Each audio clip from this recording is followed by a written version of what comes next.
Lumalawak na epekto ng matinding init sa maraming lugar. Bukod sa natutuyong mga taniman, dumarami na rin ang mga nagkakasakit. May report po si Dante Perelio. Natutuyot na ang mga pinagkukuhanan ng tubig sa maraming lugar dahil sa matinding init. Sa Cebu, kumukonti na ang supply ng tubig sa Talisay City at ilang barangay sa lungsod. Payo naman ng otoridad, ang iba yung pagtitipid sa tubig. Naiiga na rin ang mga sapat ilog sa Pagadian City, Zamboanga del Sur. Kaya naman ang mga halamang tanim, fire truck na ang ginagamit para madiligan. Umulan naman ng halos 30 minuto sa lungsod, pero hindi pa rin daw ito sapat ayon sa mga magsasaka.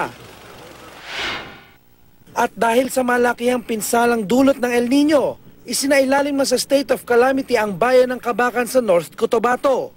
Nakahanda na rin ang calamity fund ng bayan para mabigyang tulong ang mga apektadong magsasaka. Sa Kidapawan City, isang Manobo community ang nakaranas ng pagsusuka at pananakit ng tiyan. Kinain daw kasi nila ang nakalalasong halaman na tinatawag na kayos. Ito na lang kasi ang pwedeng makain doon dahil nagkamatay na ang kanilang mga pananim dahil sa init.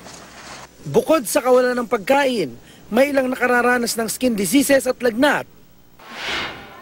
Alta presyon at sakit sa tiyan naman ang madalas na dahilan ng pagkakaospital ng marami sa Lingayen District Hospital. Payo naman ng DOH, manatiling malusog at mag-ingat sa sore eyes, ubot sipon, sunburn, pagsusukat pananakit ng tiyan, sakit sa balat at kagat ng aso. Ang mga ito raw kasi ang madalas na maging sakit tuwing tag-init.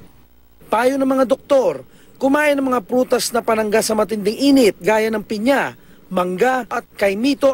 Ang problema nga lang, nagtaasa naman ang presyo ng mga ito sa palengke. Para sa unang balita, Dante Perelio reporting.